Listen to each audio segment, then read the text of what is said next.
Radio live news update brought to you by Josco jewellers ഷോറൂമുകളിൽ സ്വർണ്ണ വജ്രാഭരണങ്ങൾക്ക് ഓഫറുകളുടെയും സമ്മാനങ്ങളുടെയും വിരുന്നൊരുക്കി ജൂൺ 21 മുതൽ ഗ്രാൻഡ് NRI ഗോൾഡൻ ഫെസ്റ്റ്. നമസ്കാരം, ലൈവ് ന്യൂസ് അപ്ഡേറ്റിലേക്ക് സ്വാഗതം. വാർത്തകളുമായി അരുൺ. കൂടെ ജോലി ചെയ്യുന്ന സഹജീവനക്കാരെ ലൈംഗിക തൃപ്തിക്കുള്ള ആയുധമാക്കി ഉപയോഗിച്ച ഇന്ത്യൻ വംശജനായ ഹൃദ്രോഗ വിദഗ്ധന് 6 വർഷം ജയിൽ ശിക്ഷ വിധിച്ച കോടതി. വനിതാ സഹജീവനക്കാരെയാണ് NHS ഹാർട്ട് സർജൻ ആയിരുന്ന ഡോക്ടർ അമൽ ബോസ് ലൈംഗികമായി ഉപദ്രവിച്ചിരുന്നത്. ബ്ലാക്ക്പൂൾ വിക്ടോറിയ ഹോസ്പിറ്റലിൽ സർജറിക്കായി ഒരുങ്ങുന്നതിനിടെ സഹായിച്ചുകൊണ്ടിരുന്ന നേഴ്സിനെ വരെ കയറി പിടിച്ച വ്യക്തിത്വമാണ് 55-കാരനായ അമൽ ബോസിന്റേത്. ഫ്രഷ് മാംസം എന്ന് വിശേഷിപ്പിച്ച് മറ്റൊരു ജീവനക്കാരിയുടെ സ്ഥലങ്ങളിലും ഇയാൾ കയറി പിടിച്ചു. ഒടുവിൽ അനിവാര്യമായ പതനം സംഭവിക്കുകയും ചെയ്തു. നേഴ്സുമാർ ഉൾപ്പെടെ സഹജീവനക്കാർ സംഭവം റിപ്പോർട്ട് ചെയ്ത് തുടങ്ങിയതോടെയാണ് സീനിയർ ഡോക്ടറുടെ മുഖംമൂടി വലിച്ചു കീറപ്പെട്ടത്. ജോലിയിൽ നിന്നും സസ്പെൻഷൻ നേരിടുകയും ഒടുവിൽ പുറത്താക്കപ്പെടുകയും ചെയ്ത അമൽ ബോസ് ജയിലിൽ പോകുന്നതിന് മുൻപ് ഉപജീവനത്തിനായി പാഴ്സൽ ഡെലിവറി ചെയ്തു വരികയായിരുന്നു. 5 മക്കളുടെ പിതാവായ ബോസ് മറ്റൊരു ജീവനക്കാരിയുടെ ടോപ്പ് വലിച്ചു താഴ്ത്തി ശരീരം പ്രദർശിപ്പിക്കുകയും ചെയ്തെന്ന് പരാതിയിൽ പറഞ്ഞിരുന്നു. മിഠായി കഴിച്ചുകൊണ്ടിരുന്ന സഹജീവനക്കാരിയോട് പോലും ഇതേക്കുറിച്ച് അശ്ലീലം പറയാൻ ബോസിന് മടിയുണ്ടായിരുന്നില്ല. അതേസമയം ലങ്കാഷെയർ ഹോസ്പിറ്റലിൽ നിന്നും കഴിഞ്ഞ 2 വർഷത്തിനിടെ ഗുരുതര ക്രിമിനൽ കുറ്റകൃത്യങ്ങൾക്ക് ജയിലിൽ പോകുന്ന 6ാമത്തെ ഹെൽത്ത് പ്രൊഫഷണലാണ് ബോസ്. ബ്ലാക്ക്പൂൾ വിക്ടോറിയ ഹോസ്പിറ്റലിൽ കാർഡിയോതൊറാസിക് സർജറി മേധാവിയായിരുന്നു ബോസ്. ബഹുമാന്യമായ പദവിയിൽ ഇരുന്നു കൊണ്ടാണ് ഇയാൾ തെമ്മാടിത്തരങ്ങൾ കാണിച്ചിരുന്നത്. ഈ പദവി തന്നെ സംരക്ഷിക്കുമെന്ന തോന്നലിലാണ് ബോസ് ഈ സഹജീവനക്കാരെ വേട്ടയാടിയതെന്ന് പ്രസിഡന്റ് ടൗൺ കോടതി ജഡ്ജ് ചൂണ്ടിക്കാണിച്ചു.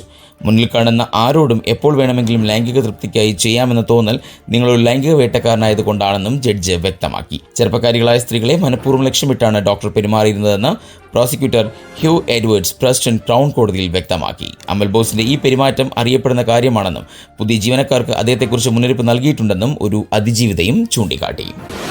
US പ്രസിഡന്റ് ഡൊണാൾഡ് ട്രംപിന്റെ 3 ദിവസത്തെ UK സന്ദർശനം ആരംഭിച്ചു. ചാൾസ് 3ാമൻ രാജാവിന്റെ അതിഥിയായി ട്രംപ് ബ്രിട്ടനിലെത്തിയത് അദ്ദേഹത്തിന്റെ 2ാമത്തെ ഔദ്യോഗിക സന്ദർശനമാണ്. 2019 ആദ്യ സന്ദർശനം. ട്രംപ് ഭാര്യ മെലാനിയയോടൊപ്പം എയർഫോഴ്സ് 1 വിമാനത്തിൽ ലണ്ടൻ സ്റ്റാൻസ്റ്റഡ് വിമാനത്താവളത്തിൽ ഇറങ്ങി. പിന്നീട് ഹെലികോപ്റ്റർ വഴി US അംബാസിഡറുടെ വസതിയായ വിൻഫീൽഡ് ഹൗസിലേക്ക് യാത്ര ചെയ്തു. ഇന്നു മുതൽ വിൻസർ കൊട്ടാരത്തിൽ ഔദ്യോഗിക സ്വീകരണ പരിപാടികളും വിരുന്നുകളും ആരംഭിക്കും. വിൻസർ കൊട്ടാരത്തിൽ ചാൾസ് രാജാവുമായി കൂടിക്കാഴ്ച, പ്രധാനമന്ത്രി കീർ സ്റ്റാർമറുമായുള്ള കൂടിക്കാഴ്ച, മിലിറ്ററി പരേഡ്, എയർഫോഴ്സ് വ്യോമാഭ്യാസം, അത്താഴ വിരുന്ന് എന്നിവയാണ് പ്രധാന പരിപാടികൾ. ട്രംപിനായി വിൻസറിലും ടവർ ഓഫ് ലണ്ടനിലും ആചാരവെടികൾ, US ബ്രിട്ടീഷ് വ്യോമസേനകളുടെ സംയുക്ത ഫ്ലൈ പാസ്റ്റ് ഉണ്ടാകും. ട്രംപിന്റെ സന്ദർശനത്തിനെതിരെ ലണ്ടനിലും വിൻസറിലും ശക്തമായ പ്രതിഷേധമുണ്ട്. 70ഓളം പ്രതിഷേധക്കാർ വിൻസർ കൊട്ടാരത്തിന് മുന്നിൽ പ്ലക്കാർഡുകളും മുദ്രാവാക്യങ്ങളുമായി എത്തിയിരുന്നു.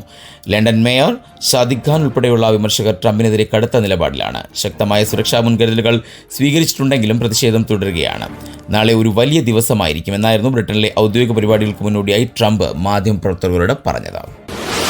UK ഇപ്പോൾ കുടിയേറ്റമാണ് ഏറ്റവും വലിയ ചർച്ച.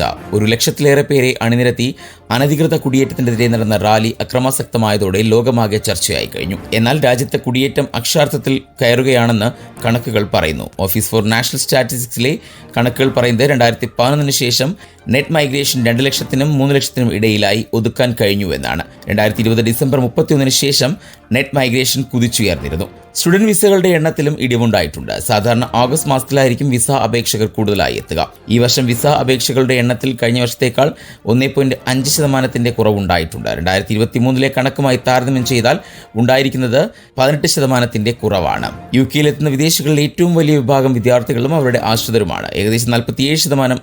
രണ്ടാമതുള്ളത് 20% വരുന്ന വർക്കിംഗ് വിസയിലെത്തിയവരാണ്. അനധികൃത കുടിയേറ്റം തടയാൻ നടപടിയെന്ന് പറയുമ്പോഴും കാര്യമായ നീക്കങ്ങളില്ലെന്ന് വിമർശനം ശക്തമാണ്. റിഫോം UKയുടെ വളർച്ച കൂടി പരിഗണിക്കുമ്പോൾ അനധികൃത കുടിയേറ്റത്തിനെതിരെ നടപടിയെടുക്കാൻ സർക്കാരിന്റെ മേലും സമ്മർദ്ദം ശക്തമാകുന്നു.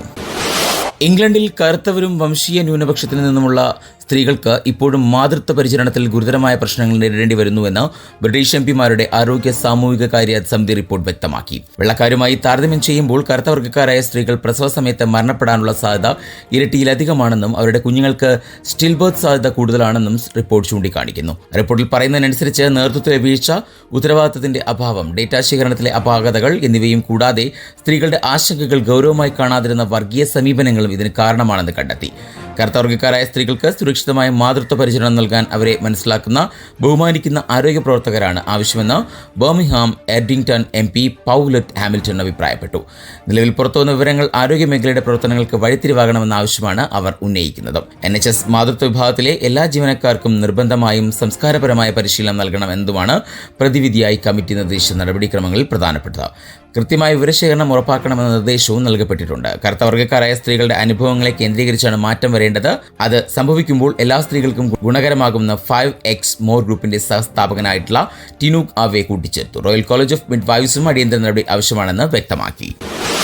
അധിനിവേശ വെസ്റ്റ് ബാങ്കിലേക്കുള്ള പാർലമെന്ററി പ്രതിനിധി സംഘത്തിന്റെ ഭാഗമായി യാത്ര ചെയ്ത ബ്രിട്ടീഷ് എംപിമാരായ സൈമൺ ഓഫർ, പീറ്റർ പ്രിൻസ്ലി എന്നിവർക്ക് ഇസ്രായേലിൽ പ്രവേശനം നിഷേധിച്ചതോടെ രാഷ്ട്രീയ വിവാദം ശക്തമാകുന്നു. പാർലമെന്ററി സംഘത്തിന്റെ ഭാഗമായാണ് അധിനിവേശിത വെസ്റ്റ് ബാങ്ക് സന്ദർശിക്കാൻ അവർ ശ്രമിച്ചത്. ബ്രിട്ടീഷ് ഡിപ്ലോമാറ്റുകളെയും ഇസ്രായേൽ പാലസ്തീൻ മനുഷ്യാവകാശ സംഘടനകളെയും കാണുക എന്തായിരുന്നു ഇവരുടെ സന്ദർശനത്തിന്റെ ലക്ഷ്യം. എന്നാൽ ഇസ്രായേൽ അധികൃതരുടെ നടപടി മനുഷ്യാവകാശ പ്രശ്നങ്ങളെ നേരിട്ട് കാണുന്നതിന് തടസ്സമായി. ഓഫർ മുമ്പ് ഒരു ഫുൾ ടൈം GP ആയിരുന്നു. ബരീഷൻ എഡ്മണ്ട്സ് ആൻഡ് സ്റ്റോ മാർക്കറ്റ് MP-യായ പ്രിൻസ്ലി 30 വർഷത്തെ NHS സർജൻ അനുഭവ സമ്പത്തുള്ള ആളാണ്. കഴിഞ്ഞ ഏപ്രിലും ലേബർ MPമാരായ യുവാൻ യാങ്, അംതിസ മുഹമ്മദ് എന്നിവർക്ക് സമാന അനുഭവം നേരിടേണ്ടി വന്നിരുന്നു. അന്നത്തെ വിദേശകാര്യ സെക്രട്ടറിയായിരുന്ന ഡേവിഡ് ലാമി നടപടിയെ അംഗീകരിക്കാനാകാത്തതും അപകടകരവുമെന്നായിരുന്നു വിശേഷിപ്പിച്ചതും.